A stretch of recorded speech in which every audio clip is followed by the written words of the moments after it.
자, 우리 함께 묵상 기도하심으로 하나님 앞에 예배 자리에 나가겠습니다. 함께 묵상하시겠습니다.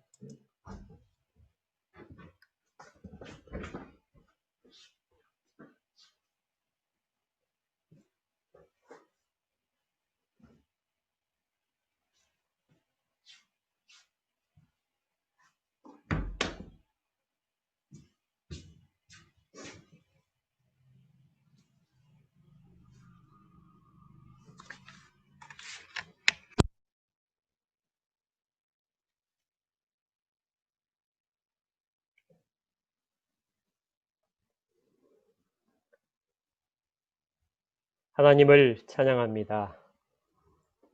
이 시간에 저희를 다 품어주시고 주의 크신 은혜와 영광 가운데 거하게 하여 주시옵소서. 예수 그리스도 이름으로 기도합니다. 아멘. 함께 사도신경으로 우리의 신앙을 고백하겠습니다.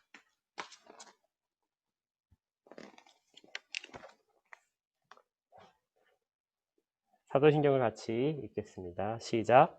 전능하사 천지를 만드신 하나님 아버지를 내가 믿사오며 그의 아들 우리 주 예수 그리스도를 믿사오니 이는 성령으로 잉태하사 동정녀 마리아에게 나시고 본디오 빌라도에게 고난을 받으사 십자가에 못 박혀 죽으시고 장사한 지 사흘 만에 죽은 자 가운데서 다시 살아나시며 하늘에 오르사 전능하신 하나님 우편에 앉아 계시다가 저로서 산자와 죽은 자를 심판하러 오시리라. 성령을 믿사오며 거룩한 공예와 성도가 서로 교통하는 것과 죄를 사하여 주시는 것과 몸이 다시 사는 것과 영원히 사는 것을 믿사옵나이다. 아멘.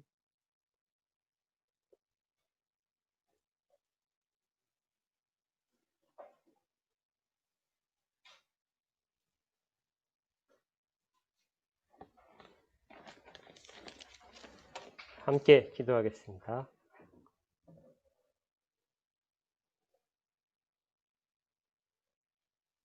하나님의 이름을 찬양합니다. 지극히 높으시고 지극히 사랑이 풍부하시며 저희들에게 은혜 베풀기를 아낌없이 하시는 하나님의 이름을 생각하며 그 감격과 떨림으로 주 앞에 모두가 섭니다. 주님, 저희를 받아 주시옵소서. 저에게 이전에 베푸셨던 모든 것보다도 더 크신 은혜를 이 시간에 허락하셔서 특별히 주의 말씀 가운데 거하게 하여 주시옵소서. 말씀으로 저희를 새롭게 하시고 말씀으로 회복시키시고 말씀을 통하여 나아갈 방향을 알게 하시고 말씀을 통하여 선택의 기로에 있을 때 바른 선택을 하도록 인도하시기를 원합니다. 저희들에게 생명을 주시고 회복시키시며 또 가정을 허락하셔서 이 가정 가운데 주의 믿음의 가정으로 함께 서도록 하셨사오니 모든 가정들이 각 구성원들마다 주의 은혜를 더하셔서 하나님께서 원하시는 믿음의 가정이 되도록 세워 주시옵소서. 가족 가운데 믿음이 약한 자들, 아직까지 주님을 모르는 자들, 그리고 완고한 자들, 이러한 모든 부분에서 연약함들을 주님이 이해하시오니 받아주시고 먼저 믿은 저희를 통하여 신앙이 보여지도록 인도하여 주시옵소서. 주 앞에 가족들을 놓고 기도하는 모든 기도들마다 특별히 그 간절함을 주님께서 살피시고 속히 응답하시기를 원합니다. 또 사업장 가운데, 직장 가운데도 함께 하셔서 모든 일들이 순탄히 이루어지도록 인도하시고 그곳으로 보내신 주님의 명령을 기억하여 그곳에서 그리스도인으로 잘 서도록 도와주시옵소서. 모든 순간 어떤 환경 속에서도 주님의 백성임을 잊지 않게 하셔서 모두가 다 힘들어하는 순간에 위로가 되는 저희 모두가 되도록 인도하여 주시옵소서. 또한 특별히 소원을 가지고 건강 문제와 진로 문제와 지혜를 구하면서 간구하는 모든 그 입술의 기도 가운데 주님 응답하여 주시옵소서. 건강하게 하여 주시고 맡은 사명 가운데 너끈히 감당할 만큼의 능력들을 허락하시고 진로 가운데 가장 선한 길로 주님이 친히 인도하여 주시옵소서. 또한 학업 중에 있는 어린 학생들에게는 하나님 지혜를 더하셔서 더 굳건하고 더 총명하도록 이끄시기를 원합니다. 이 시간에 주의 백성들의 기도 가운데 함께 하시기를 원합니다. 코로나로 인하여 어려움에 처해 있는 모든 가정들과 교회들마다 주께서 긍휼을 베푸셔서 위로하시고 또 믿음이 약해지지 않도록 붙들어 주시기를 원합니다. 풍랑 가운데서 흐트러지지 않는 믿음이 저희들에게 있기를 소원하오니 서로가 서로를 격려하며 함께 이 길을 잘 가도록 도와주시옵소서. 의정자들을 기억하시고 그들이 바른 선택을 하도록 인도하시며 가장 현명하고 지혜롭게 주님의 뜻을 구하는 자들이 되도록 도와주시옵소서. 오늘도 주의 말씀을 받고자 합니다. 말씀으로 저희를 다 이끄시고 복종토록 도와주시옵소서. 주께서 특별히 능력으로 함께 하실 것을 믿으며 주께만 영광이 된 예배가 되기를 소원합니다. 예수 그리스도 이름으로 기도합니다. 아멘. 하나님의 말씀을 받도록 하겠습니다. 사도행전 27장 4절부터 25절까지의 말씀입니다. 사도행전 27장 4절부터 25절까지의 말씀 제가 받들어 읽도록 하겠습니다. 하나님의 말씀을 받으십시오. 4절입니다. 또 거기서 우리가 떠나가다가 맞바람을 피하여 구부로 해안을 의지하고 항해하여 길리기아와 밤빌리아 바다를 건너 루기아의 무라시에 이르러 거기서 백부장이 이달리아로 가려 하는 알렉산드리아 배를 만나 우리를 오르게 하니 배가 더디가 여러 날 만에 간신히 니도 맞은편에 이르러 풍세가 더 허락하지 아니하므로 살몬의 앞을 지나 그레데 해안을 바람막이로 항해하여 간신히 그 연안을 지나 미항이라는 곳에 이르니 라세아시에서 가깝더라. 여러 날이 걸려 금식하는 절기가 이미 지났으므로 항해하기가 위태한지라. 바울이 그들을 권하여 말하되 여러분이여 내가 보니 이번 항해가 화물과 배만 아니라 우리 생명에도 타격과 많은 손해를 끼치리라 하되 백부장이 선장과 선주의 말을 바울의 말보다 더 믿더라. 그 항구가 겨울을 지내기에 불편하므로 거기서 떠나 아무쪼록 베닉스에 가서 겨울을 지내자 하는 자가 더 많으니 베닉스는 그레데 항구라. 한쪽은 서남을 한쪽은 서북을 향하였더라. 남풍이 순하게 불매 그들이 뜻을 이룬 줄 알고 닻을 감아 그레데 해변을 끼고 항해하더니 얼마 안 되어 성 가운데로부터 유라굴로라 하는 광풍이 크게 일어나니 배가 밀려 바람을 맞추어 갈 수 없어 가는 대로 두고 쫓겨가다가 가우다라고 하는 작은 섬 아래로 지나 간신히 거루를 잡아 끌어올리고 줄을 가지고 선체를 둘러감고 스루디스에 걸릴까 두려워하여 연장을 내리고 그냥 쫓겨가더니 우리가 풍랑을 심히 애쓰다가 이튿날 서공들이 짐을 바다에 풀어버리고 사흘째 되는 날에 배의 기구를 그들의 손으로 내버리니라. 여러 날 동안 해도 별도 보이지 아니하고 큰 풍랑이 그대로 있음에 구원의 여망마저 없어졌더라. 여러 사람이 오래 먹지 못하였음에 바울이 가운데 서서 말하되 여러분이여 내 말을 듣고 그레데에서 떠나지 아니하여 이 타격과 손상을 면하였더라면 좋았을 뻔하였느니라. 내가 너희를 권하노니 이제는 안심하라. 너희 중 아무도 생명에는 아무런 손상이 없겠고 오직 배뿐이리라. 내가 속한 바 곧 내가 섬기는 하나님의 사자가 어젯밤에 내 곁에 서서 말하되 바울아 두려워하지 말라. 네가 가이사 앞에 서야 하겠고 또 하나님께서 너와 함께 항해하는 자를 다 내게 주셨다 하였으니 그러므로 여러분이여 안심하라. 나는 내게 말씀하신 그대로 되리라고 하나님을 믿노라. 아멘.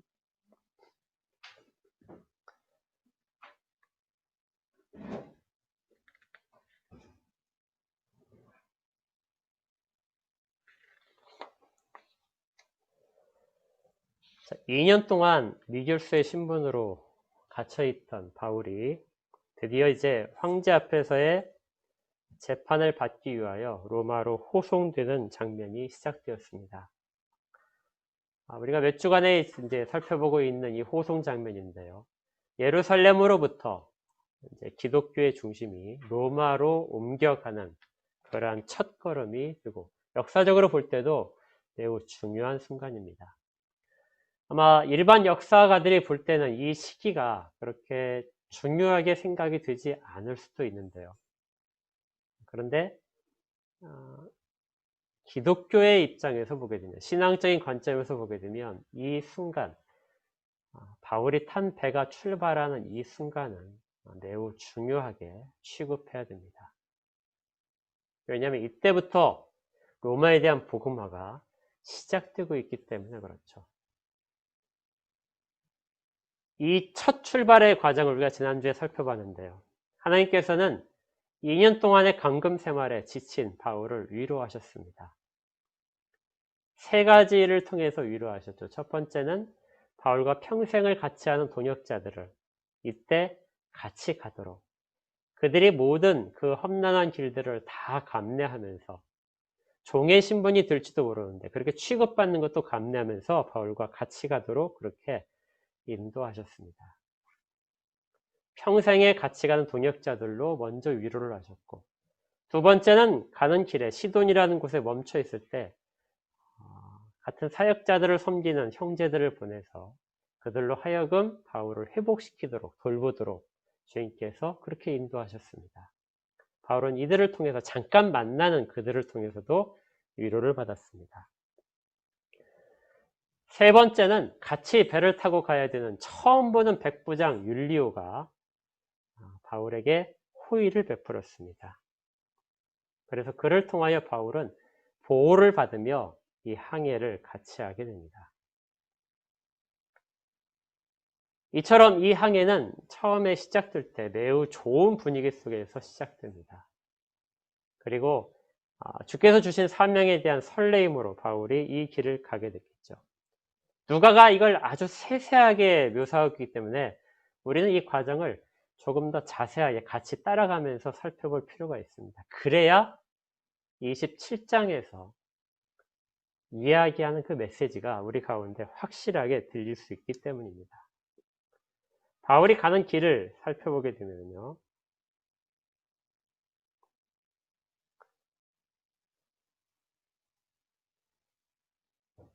지도에서 보이시는 것처럼 처음에 가이사랴에서 출발하는 것이 저희 파란색 동그라미 점, 화면의 오른쪽 아랫부분이죠. 그것이 시돈입니다. 그래서 잠깐 머물러서 바울이 돌봄을 받은 그런 곳이고요. 이곳에서 출발한 배는 파란색 화살표처럼 저 경로를 거쳐서 이탈리아로 가게 됩니다. 거리가 약 2200km 되는, 저렇게 가면 2200km쯤 돼요. 이러한 길을 가는데 빨리 가면 3주, 느리게 간다면 4주, 한 달이면 충분히 갈 수 있는 것입니다. 이 출발한 때가 9월 초나 중순쯤 되었을 겁니다. 왜냐하면 11월 달부터 겨울이 되기 시작하면 지중해가 거칠어져서 배들이 다닐 수 없었거든요. 바울이 나중에 디모데에게 편지할 때 너는 겨울이 되기 전에 내게 속히 오라 이렇게 편지를 보내는 걸 보게 되면 겨울에 다닌다는 것은 매우 위험했습니다. 그리고 그 길 자체가, 백길 자체가 끊기게 되죠. 그래서 겨울이 되기 전에 배는 이탈리아까지 가야 됩니다. 그래서 그런 충분한 시간, 4주 정도의 기간을 잡고 제가 출발을 해서 저기 가는 길을 예정을 하고 시작했던 것이죠. 그런데 이 항해는 출발하자마자 어려움을 만나게 됩니다. 바람이 역풍이 불기 시작한 거죠. 아직 역풍이 불 때가 아닌데 역풍이 불기 시작했습니다. 배가 가려면 지금 서쪽을 향해서 배가 가야 되죠. 서쪽과 북쪽을 향해서 배가 가야 되는데 배가 항구에서 나오자마자 부는 바람이 북서풍이었습니다. 그러니까 가려는 곳과 반대 방향의 역풍이 불기 시작한 거죠. 바람이 매우 세게 불어서 배가 저 예정된 경로를 갈 수가 없었습니다. 그래서 배는 지금 빨간색 화살표로 되어 있는 저 길을 거쳐서 이동을 해야 됐습니다. 섬 뒤쪽으로 숨어서 가니까, 그리고 연안 근처로 가니까 바람을 좀 피할 수 있었겠죠. 바다도 좀 더 잔잔했을 것입니다. 그래서 선원들이 자기들의 경험을 바탕으로 해서 직접 넓은 바다로 가지 못하고 저 뒤쪽으로 진행하게 됐습니다.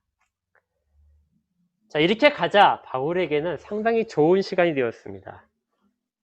성경에 나와 있지 않지만 바울이 이 길을 지나면서 자기가 이전에 10년 전에 처음 선교여행을 떠날 때 그때 상황을 떠올렸을 겁니다. 오른쪽에는 시리아의 안디옥이 보이죠. 그리고 왼쪽에는 자기가 처음 선교를 시작했던 구브로가 보입니다. 그때 10년 전에 정말 열정이 넘쳐서, 그리고 정말 모든 것들을 할 수 있는 힘을 가지고 그렇게 처음 전도했던 섬 구브로, 그리고 그곳을 떠나서 자기가 전도를 했던 그 밤빌리아라든지 이런 지역들을 보면서 바울이 항해하는 것이죠. 그러면서 그는 하나님 앞에 감사하는 마음이 매우 커졌을 겁니다. 그때는 열정이 있었지만 우리가 사도행전을 살펴봐서 알겠지만 그는 약간 고집스러운 사람이었습니다. 그리고 그때도 역시 마찬가지로 거칠었던 사람이죠.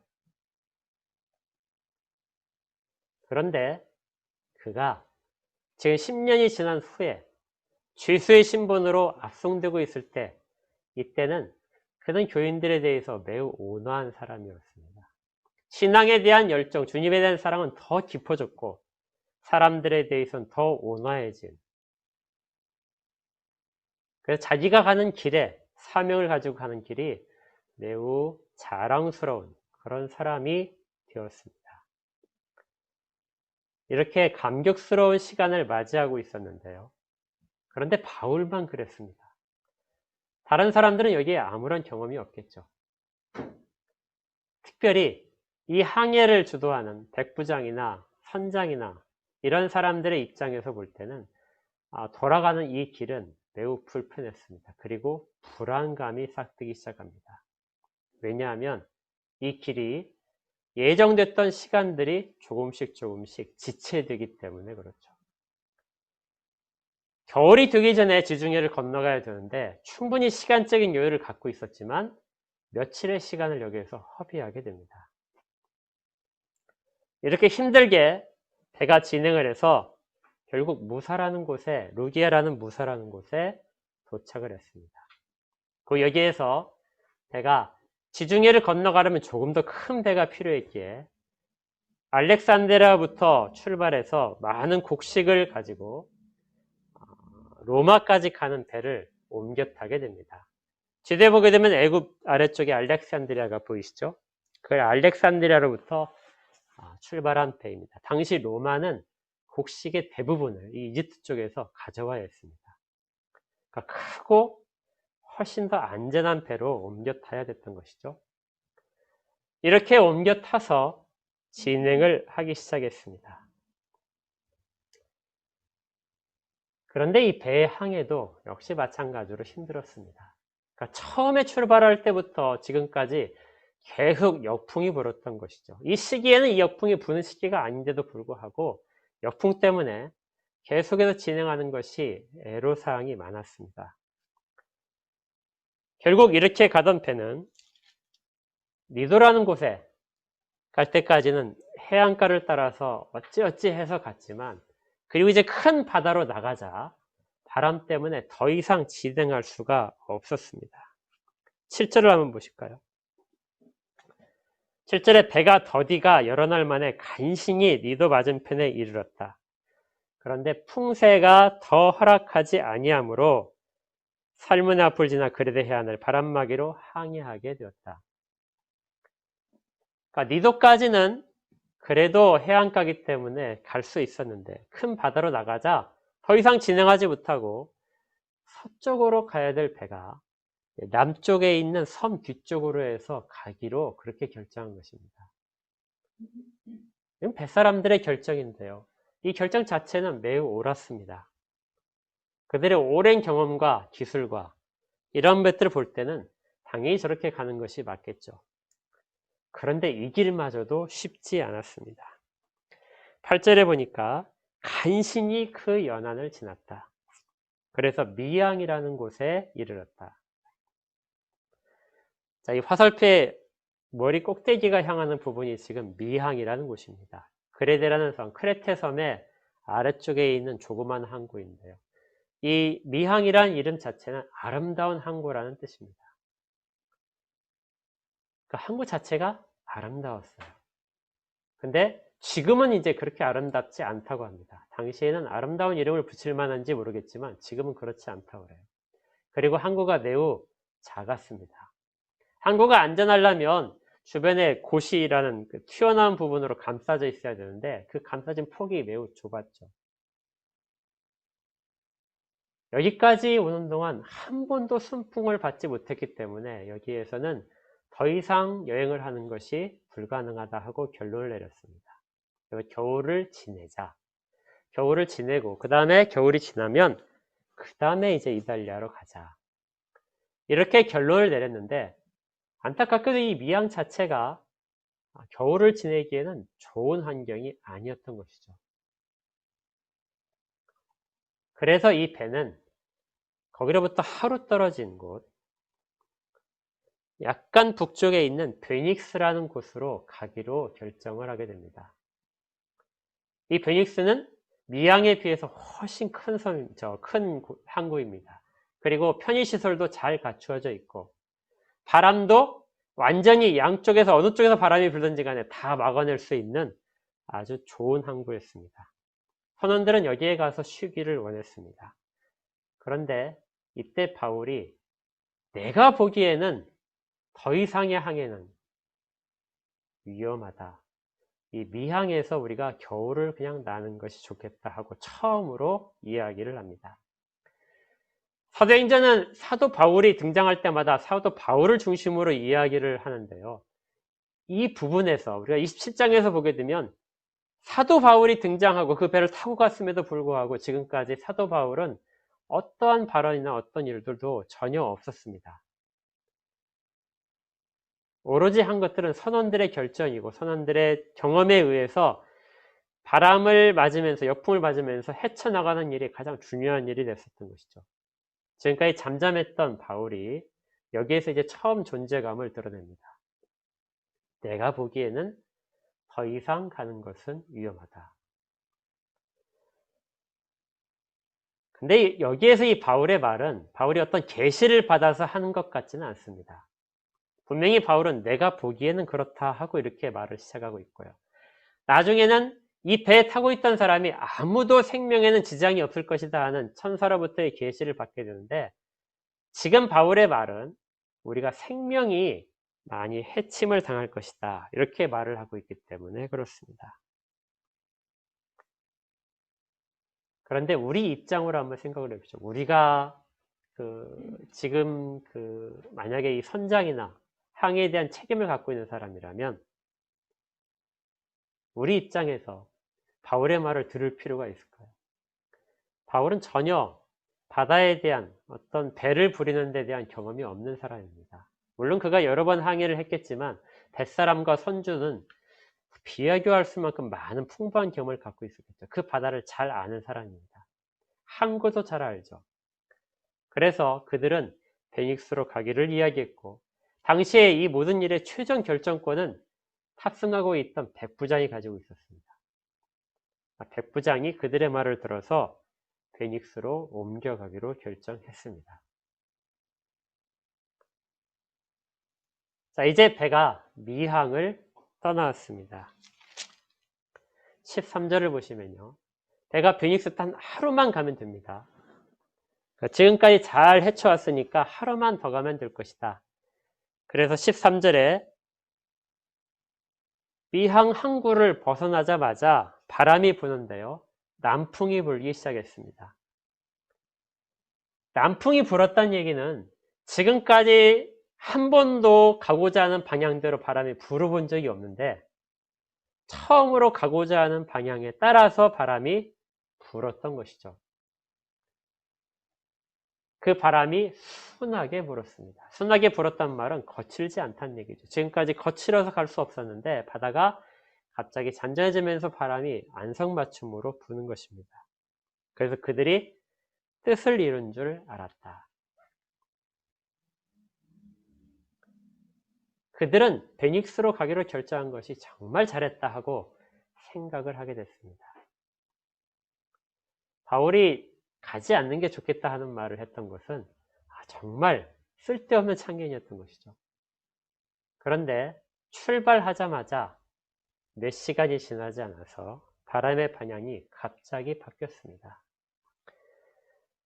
14절에 얼마 안 되어 섬 가운데로부터 유라굴루라 하는 광풍이 크게 일어났다.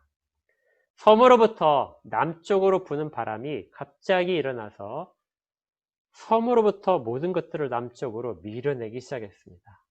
이 바람이 얼마나 셌는지 광풍이라는 표현을 할 정도로 그렇게 거친 바람이 불기 시작했습니다. 베닉스로 가는 것은 불가능하게 됐고 이제 거꾸로 미항으로 돌아가는 것도 불가능해졌습니다. 이 바람 때문에 배는 지중해 한가운데로 아래쪽으로 밀려서 내려올 수밖에 없었죠. 여기가 끝이 아닙니다. 밀려 내려오면서 이제 아주 낮은 모래톱에 걸릴까봐 조심해야 됐고 또 하늘에는 해도 가려지고 또 별들도 보이지 않을 정도로 날씨가 흐렸습니다. 구름이 잔뜩 낀 날이 며칠 동안 계속되었고 바다는 거칠기가 한이 없었습니다. 어디로 가는지 모르고 떠밀려가는 그런 상황이 계속되고 있었던 것이죠. 이렇게 진행되는 동안 선원들은 최선을 다했습니다. 거기 한번 보시면은 16절에 가우다라는 작은 선 아래로 지나갈 때 간신히 거루를 잡았다. 거루라는 것은 조그마한 나룻배입니다. 당시에는 배들이 이제 어떤 수심 측량이나 이런 것들이 없기 때문에 배들이 가는 길에 혹시 모래나 암초가 있을까봐 작은 배를 먼저 보내서 살펴보게 하는 것이 거루입니다. 이 거루는 밧줄에 메어서 배 뒤에 이렇게 매달고 다니는데요. 이걸 잃어버리게 되면 항해하는 것이 매우 어려워집니다. 그런데 바람 때문에 이것이 떠내려갈까, 줄이 끊어져서 잃어버릴까 걱정이 되자 이 간신히 거루를 잡았다. 거루를 끌어당겨서 배에 묶게 되는 일을 하게 됩니다. 그리고 끌어올려서 배에다 묶었고요. 그 다음에 배 전체를 튼튼하게 줄로 묶기 시작합니다. 그리고 닻을 내리고 계속해서 쫓겨갑니다. 닻을 내린 것은 중간에 바다가 얕아지게 되면 닻에 걸리기 때문에 더 이상 모래에 좌초하기 전에 배가 깊은 바다에서 멈출 수 있기 때문에 브레이크 역할을 만드는 것입니다. 이러한 모든 지식을 다 동원해서 배를 안전하게 만들려고 했는데 그런데 바람이 너무 세서 이것조차 불안하게 됐습니다. 그러자 그 이튿날에는 사공들이 짐을 바다에 풀어서 버리기 시작했습니다. 이 배의 목적은 로마의 곡식을 운반하는 그런 목적을 가진 배입니다. 그런데 더 이상 이 곡식이 그들의 목적대로 이루어질 것을 희망하지 못한다는 것이죠. 그리고 이 배는 이 곡식이 가장 큰 재산입니다. 그런데 이 곡식을 버려야 될 상황이 된 것이죠. 이 배에는 선주도 타고 있었습니다. 배의 주인일 뿐만 아니라 이 곡식을 운반하는 모든 주인이기도 한데요. 그가 결정을 이렇게 내린 거에는 이전까지 자기들이 가장 가치 있었다고 생각했던, 자기들이 미리 계산을 통해서 얼마의 가치가 있을 것이다, 이걸 갖다 팔게 되면 얼마의 이득이 생길 것이라는 그 모든 계산한 결과들을 다 포기하는 것입니다. 생명의 위협이 있을 때, 정말 절체절명의 위기에 닥치게 되게 되면 우리가 이전까지 영원할 것이라는 가치들, 미리 계산했던 모든 가치들이 아무런 의미 없이 이제는 생명에 오히려 걸림돌이 되는 그러한 것들이 되는 것이죠. 배를 가볍게 해야 배는 어디에 걸리지 않고 물결을 따라서 흘러갈 수 있기 때문에 그렇습니다. 그들이 이제 그것들을 하나씩 버리게 됩니다. 그래도 배가 안정되지 않자, 불안하자 이제는 배에 있던 짐들, 배가 운행하는데 필요했던 짐들도 정말 필수적인 걸 빼면은 다 버리게 됩니다. 그래도 날씨는 좋아지지 않았습니다. 바다가 아직 거칠어질 때가 아닌데 이 배는 처음에 출발할 때부터 지금까지 정말 몇 시간의 순풍을 빼놓곤 계속해서 역풍으로 이 배를 괴롭히고 있었던 것이죠. 여기에서 우리가 이런 의문을 가지게 됩니다. 왜 하나님은 복음이 로마로 가는 길에 바울의 일행을, 지친 일행을 위로하시고 이 일을 통해서 출발하게 하셨는데 왜 이 길을 이렇게 어렵게 이끌고 계실까?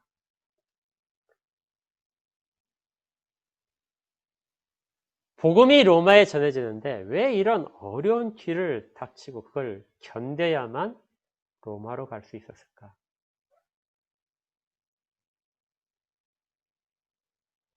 우리가 이 사도행전 27장에서 가장 발견해야 되는 중요한 주제가 바로 그것입니다.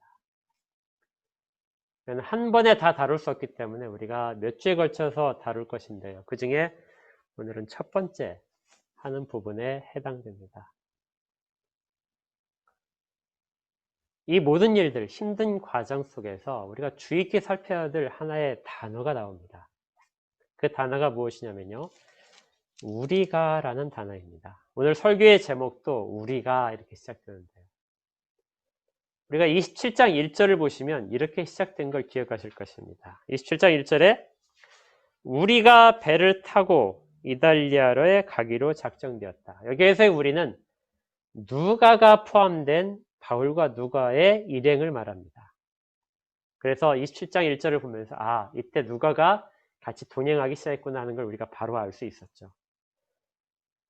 나중에 이 우리라는 개념 속에는 2절에 보니까 아리스다고도 함께 했다. 그래서 아리스다고도 이제 우리라는 개념 속에 포함되기 시작합니다. 자, 그 다음에도 계속해서 우리가라는 단어가 계속 사용되는데요. 4절에 보니까 또 거기서 우리가 떠나가다가 그럼 이제 이 우리가가 바울, 누가, 그 다음에 아리스다고까지 3명이라고 생각하게 되겠죠. 이렇게 해서 계속 가는데 우리 개역개정 성경에는 이 우리가라는 말이 별로 많이 등장하지는 않습니다. 그러다가 이제 18절에 가니까 우리가 풍랑으로 심히 애쓰다가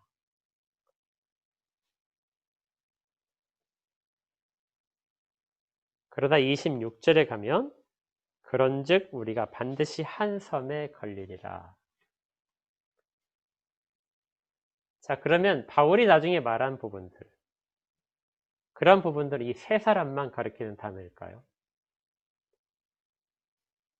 처음에는 우리가가 그 세 사람에서 시작했지만 우리가라는 단어는 나중에 가게 되면 세 사람에 머물지 않는 걸 볼 수 있습니다.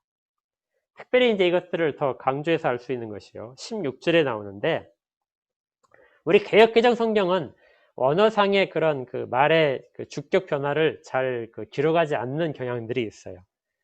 그래서 16절에 보니까 가우다라고 하는 작은 섬 아래로 지나 간신히 거루를 잡았다. 누가 잡았는지가 안 나와 있습니다.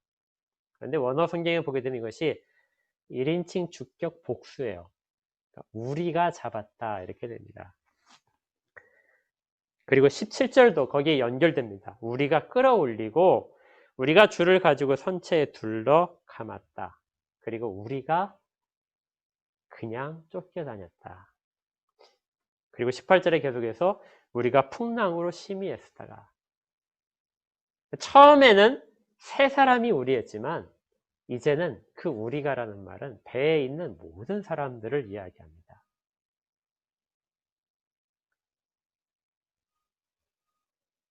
그러니까 이 항해 자체는 배에 있는 모든 사람에 대한 관심이 있는 것이죠.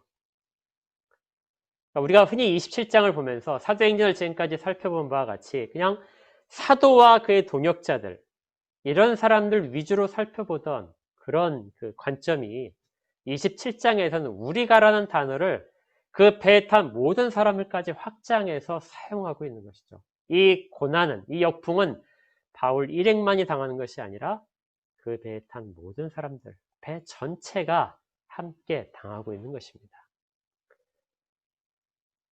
그렇다면 이제 앞에서 진행하는 그런 내용과 뒷부분의 내용들 자체를 다 같이 한번 다시 다른 관점으로 살펴볼 수 있게 됩니다. 배가 출발을 하자 처음에 바울의 일행만이 중심이었던 것이, 배에 타면서 배가 시돈을 출발하면서 지중해를 건너가면서부터는 배에서 일어나는 모든 일들은 그 배를 위한 모든 사람의 노력입니다. 바람이 거슬러 오르자 배에 탄 선원들은 자기들의 모든 기술과 지식을 동원해서 배를 안전하고 더 편한 곳으로 방향을 잡게 되죠. 그리고 배가 진행하게 됐습니다. 이제 무사해서 배가 다른 배로 갈아탄 이후에 이제 배의 일행이 바뀌었죠. 그 배의 일행이 바뀐 이후에도 배의 선원들과 백부장과 군인들과 죄수와 바울 일행들은 모두가 다 우리 속에 포함되어 있습니다. 그리고 그들은 최선을 다하게 되죠. 그 최선을 다하는 가운데 누가도 있었고 바울도 있었고 아리스다고도 있었습니다. 그래서 나룻배가, 거루가 떠내려갈까봐, 잃어버릴까봐 그 거루를 붙잡아 올리는 일에 바울 일행도 다른 죄수들도 같이 힘을 합했다는 것이죠. 그리고 배를 묶는 과정에서도 그들은 여전히 힘을 합하고 있었고요. 그리고 배가 쫓겨가고 풍랑으로 어려운 상황에서도 그들도 같이 포함돼서 어려움을 겪고 있었다는 것입니다.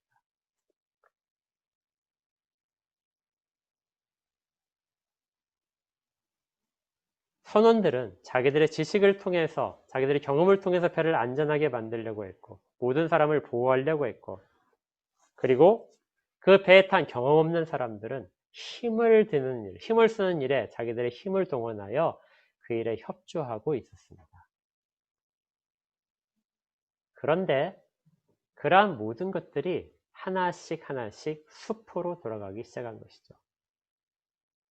그렇게 경험에 따라서 훨씬 더 좋은 곳을 선택할 수 있는 기회에서 그들이 자기들의 판단을 통해서 선택한 것은 최악의 경우가 되었습니다. 미항에서 떠나지 않았으면 좋았을 것이다.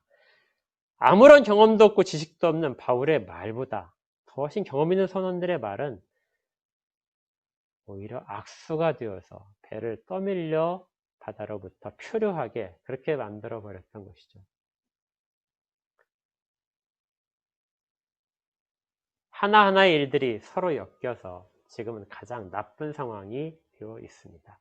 아무리 힘을 합하고 아무리 지식을 동원하더라도 이 위기를 극복할 방향이 보이지 않았죠. 그래서 하나씩 하나씩 포기하기 시작하게 된 것입니다. 그리고 결국 어떤 상황이 되었냐면 20절에 있는 것처럼 구원의 여망마저 없어졌다. 우리가 여기에서 더 이상 살 수 없을 것이다. 그들은 여러 날 먹지도 못했고요. 식량도 많은 식량들을 버렸을 것입니다. 배에 실었던 곡식들이 그렇게 많았는데 그것들을 다 버리면서까지, 배를 가볍게 해야 됐기 때문에 버리면서까지 그들은 먹을 수 있는 시간도 얻을 수 없었겠죠. 그래서 더 이상 살 가능성이 없어졌을 그때, 이때 지금까지 인정받지 못했던 바울이 이제 일어나서 이야기를 하게 됩니다. 다른 사람들이 다 지쳐서 누워 있었겠죠.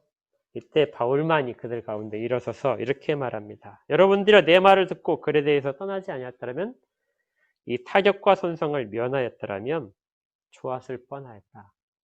그랬다면 우리가 최선의 결과를 가져왔을 것이다. 그런데 그 일이 이루어지지 않았다. 이제 내가 다시 여러분들을 권하노니 이제는 안심하라. 너희 중 아무도 생명에는 아무런 손상이 없겠고 오직 배뿐이라. 배의 피해는 이 풍랑을 피해갈 수 없겠지만 배가 손상이 된다 하더라도 우리들 모두의 생명은 전혀 하나도 해침을 당하지 않을 것이다.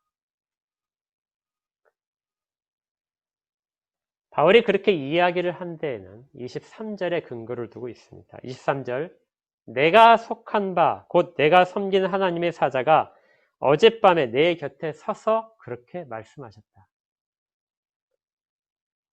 앞에서 바울이 이야기했던 것은 자기가 생각할 때 그렇게 이야기된다 이렇게 생각을 전했는데 지금은 주의 사자가 내게 확실하게 말씀하셨다. 뭐라고 말씀하셨냐면요. 바울아, 두려워하지 말라. 네가 가이사 앞에 서야 하겠고 또 하나님께서 너와 함께 항의하는 자를 다 내게 주셨다 하였으니.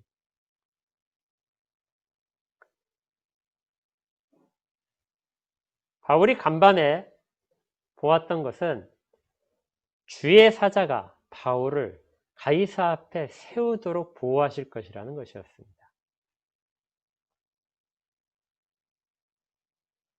그런데 그 바울 자체뿐만이 아니라 바울과 함께 있는 지금 항의하는 모든 자들이 바울에 속해 있는 자입니다. 너와 함께 항의하는 자를 다 너에게 주었다. 바울은 죄수의 신분인데 그 죄수의 신분으로 자기보다 훨씬 더 높이 있고 자기를 호송하고 있는 군인도 있고 백부장도 있고 그런데 그 모든 사람들 다 너에게 준 사람이다. 네가 가이사 앞에 서야 된다면 그리고 네가 이 뱃속에서 구원받게 되는데 그렇다면 너에 속한 이 모든 자들도 너를 통하여 너 속에서 구원받게 될 것이다. 이것이 바울이 받은 메시지였습니다. 25절에 그러므로 여러분이여 안심하라. 나는 내게 말씀하신 그대로 되리라고 하나님을 믿노라. 나는 그 말을 그렇게 말씀하신 하나님을 믿고 있다. 그러니까 이 모든 일들은 다 그대로 이루어질 것이다. 지금까지 바울에 대해서는 존재감이 없었습니다. 그런데 바울의 존재감은 모든 희망이 사라졌을 때 그때야 비로소 바울의 존재감이 드러나게 됩니다.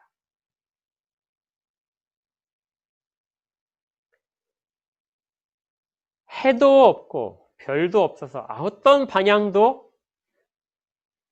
지식을 통해서 얻을 수 없을 때 그럴 때 그들 앞에 비추는 것은 바로 믿는 자들의 메시지죠. 그것이 구원의 메시지입니다.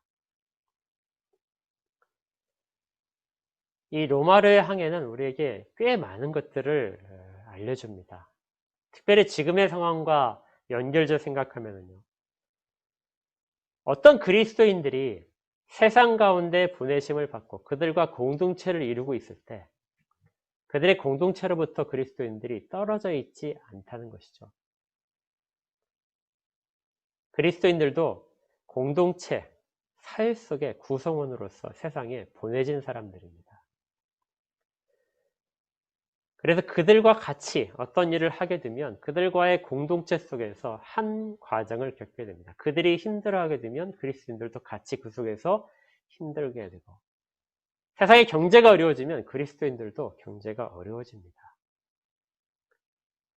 우리만 그 가운데서 다 보호받고 그리스도인들의 기업들은 다 잘 될 것이다. 이런 생각들은 성경적이지 않습니다. 그들의 고통은 우리의 고통이기도 하기 때문에 그렇죠.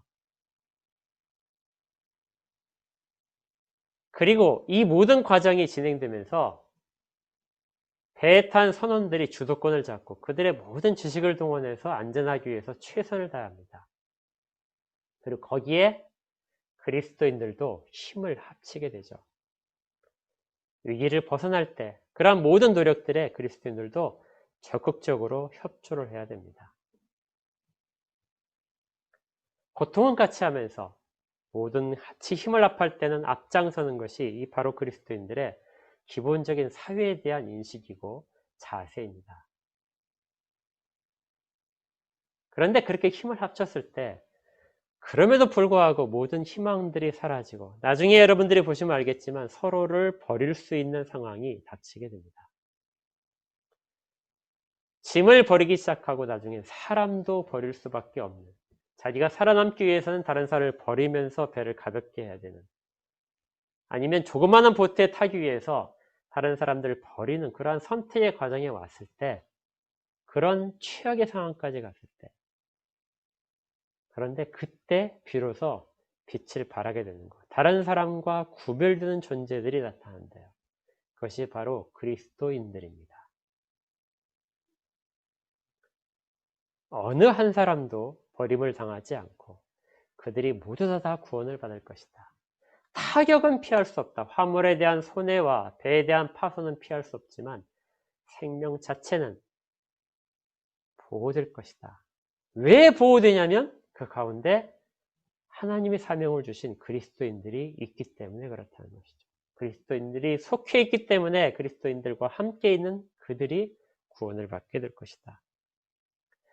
바울이 이 메시지를 받았을 때 바울은 아마 기도하고 있었을 것입니다. 바울은 매우 힘든 상황일수록 더 힘을 들여서 기도했습니다. 더 간절히 기도했죠. 빌립보 감옥에 있을 때도 바울은 매를 맞은 상황에서도, 그 아픔 속에서도, 그 모든 착고에 묶여있는 상황에서도 그 밤중에 찬양하고 기도했습니다. 이때도 바울은 틀림없이 그렇게 했을 것입니다. 그리고 이런 자들을 통하여 주님은 구원의 약속을 베푸셨던 것이죠. 지금 이 배에 탄 모든 사람들은 다 깜깜한데, 주변 환경도 깜깜하고 자기들의 마음도 낙심이 되고 아무런 희망도 없는데, 유일하게 그들 앞에 가운데 서 있는 바울의 입을 통한 하나님의 구원 계획을 듣고 이 시기를 견디어 나가게 됩니다. 바울이 이야기를 했다고 해서 그 다음날 바로 바울이 말을 그치자마자 폭풍우가 그치고 하늘에 있는 구름이 싹 거친 그런 일들은 일어나지 않습니다. 앞으로도 10여일을 더 이런 상황이 반복되게 됩니다. 그렇지만 그들을 최악의 상황으로부터 구원할 수 있는 소망들은 바울의 말을 통해서 생겨났습니다. 그리고 그것들이 나중에 실현되는 순간이 반드시 오게 되고, 이것이 바울의 일행이 그 길을 같이 갔던 이유이기도 한 것이죠. 우리라는 것은 시간이 지나면서 점점 그 규모를 확인하게 됩니다.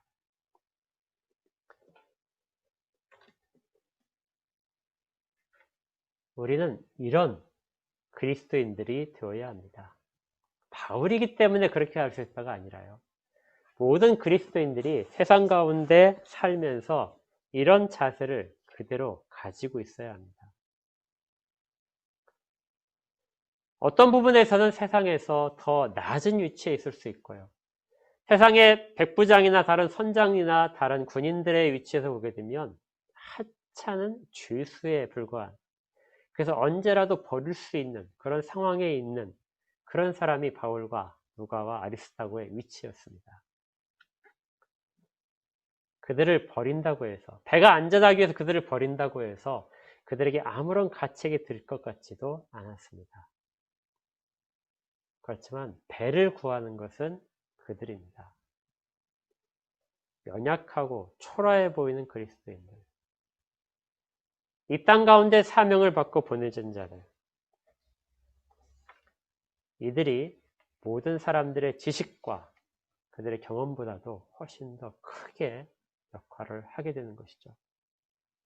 지금은 코로나로 인해서 사람들의 지식이 중요하게 생각되고, 그래서 그 중요한 지식에 따라 모두가 다 방역을 지키고 그리고 함께 협조하는 상황입니다. 우리도 최선을 다해서 협조를 해야 됩니다. 그렇지만 이번이 아니더라도 언젠가는 이러한 것들이 다 속수무책처럼 마치 손으로 쥔 모래처럼 다 빠져나가고 아무런 효과를 거두지 못할 때가 올지도 모릅니다. 그래서 모든 희망이 사라지고 사람들이 좌절하고 미움이 모든 사람들을 지배할 때, 그때 희망이 될 사람들은 그 힘든 상황 속에서도 자기의 신앙을 전혀 잃지 않고 가지고 있는 사람들, 이런 사람들만이 그들에게 구원을 약속할 수 있는 그러한 위치에 서게 됩니다. 기독교는 개인을 위한 종교이기도 하지만요. 개인 그 한 사람 한 사람이 모여서 보내심을 받은 그 사회 속에서의 보내심 받은 자들로서의 기독교이기도 합니다. 우리는 이 사명을 가져왔기에 다른 사람을 위로할 수 있고 다른 사람에게 소망을 줄 수 있어야 합니다. 이것이 이 어려운 시기에 우리가 가야 할 길입니다. 그래서 우리가 예배에 더 신경을 쓰는 것이죠. 더 우리 예배의 본 모습을 지키고 더 신앙의 바른 모습을 지켜나가는 것. 그러면서도 방역에 최대한 협조하고 더 사람들보다 훨씬 더 조심하고 더 앞장서는 것들. 이러한 것들을 병행하게 되는 이유입니다. 코로나뿐만이 아니라 우리 일상생활에서도 이런 어려움들은 계속해서 찾아올 것입니다. 우리의 세상적인 지식과 지위와 어떤 경험들을 통해서 극복할 수 없는 상황들도 우리에게 찾아올지 모릅니다. 그래서 다 손을 놓고 다른 사람들은 다 포기할 만한 그런 상황이 왔을 때도 우리가 그 앞에 서서 말할 수 있어야 되는 거. 우리 하나님이 이렇게 말씀하셨다. 이 모든 자들을 너에게 맡겼다. 너에게 속힌 자이다.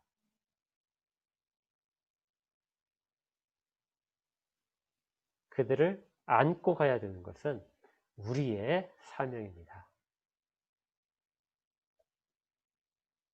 우리가 깨닫지 못하는 사이에 우리에게 이미 맡겨진 영혼일 수도 있습니다. 마치 이 배가 처음에 출발할 때부터 우리가라는 단어로 누가가 기록을 했을 때 처음에 그 개념은 자기들의 일행뿐만이라고 생각을 했겠지만 시간이 지나면서 그 일행은 그 모든 자들로 포함될 것이 우리도 처음에는 우리의 신앙만으로 우리 각자의 신앙, 우리 한두 사람의 신앙만으로 생각을 했겠지만 우리라는 개념은 우리가 알지 못한 사이에 주님이 확장시키셔서 주변을 같이 돌보게 하시게 된 것이죠. 그래서 우리가 더 이런 때일수록 더 기도를 해야 되고 더 믿음을 굳건하게 하고 다른 사람을 세우고 우리 자신도 세우고 이런 일들에 힘을 써야 되는 이유가 있습니다. 우리는 아무것도 비춰지지 않을 때 등불을 밝히는 자들이기 때문에 그렇습니다. 생명을 그들 가운데 회복시킬 수 있는 사람들이기 때문에 그렇습니다. 주님이 우리를 위해서, 우리를 통해서 이 일들을 하고 계십니다. 이런 은혜가 우리 가운데 늘 있기를 바라고, 우리 한뜻교회에 있기를 바라고, 우리 주변에 있는 한국교회 전체와 세계에 있는 모든 신자들 가운데서 나타나기를 원합니다.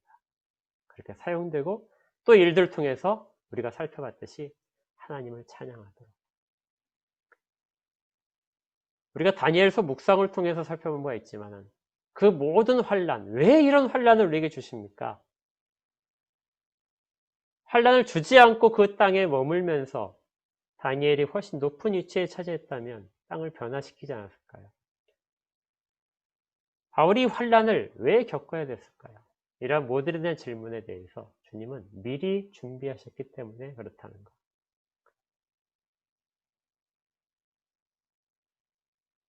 우리가 이전의 신앙을 먼저 받아들인 것들은 무엇인가를 위한 첫걸음이었을 것입니다.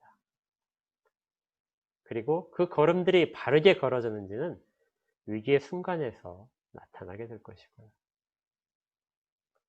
신앙이 더 굳건해지기를 원합니다. 우리가 다 같이 서로를 격려하며 위기를 넘겨나가기를 원합니다.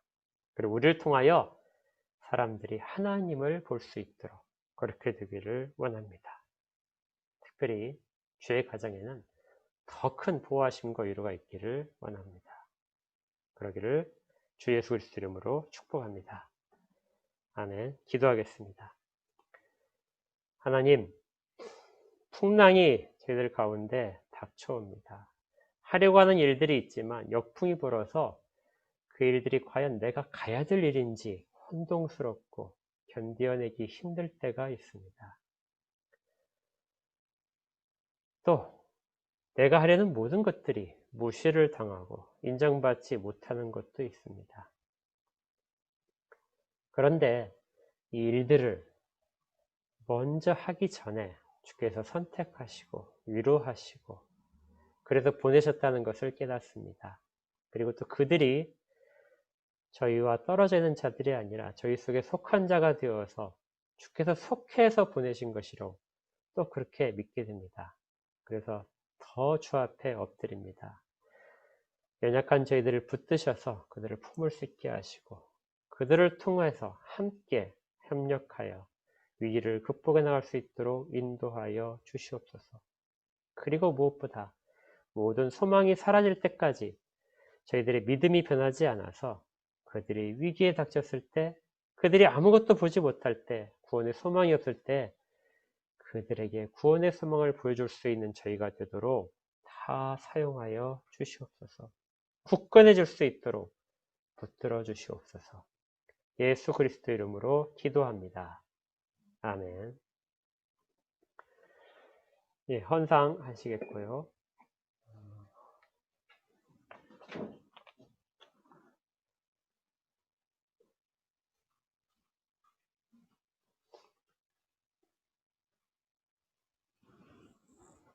네, 헌상 기도와 축도로 예배를 마치겠습니다.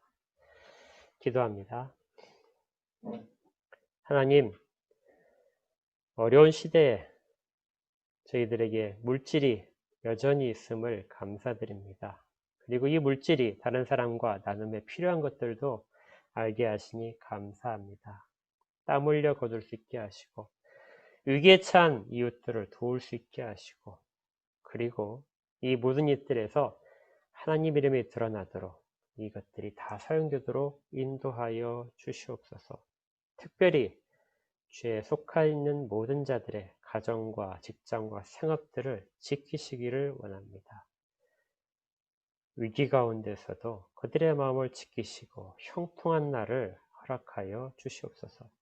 특별히 마음에 소원이 있어서 아래는 기도의 제목들, 건강과 진학과 진로에 대한 문제들 하나님께서 회복시켜 주시고 열어주시고 그리고 친히 손을 잡고 인도하여 주시옵소서. 이제는 우리 구주 예수 그리스도의 은혜와 하나님 아버지의 크신 사랑하심과 성령 하나님의 내주하시며 교통하시고 위로하시며 친히 인도하신 역사가 모여 예배드린 모든 자들 가운데 각 처소에서 예배하는 모든 자들 가운데 그리고 주의 이름을 부르는 이 땅의 모든 자들 가운데 영원까지 함께 있을지어다. 아멘. 네, 예배를 마쳤습니다. 광고를 전해드리면요.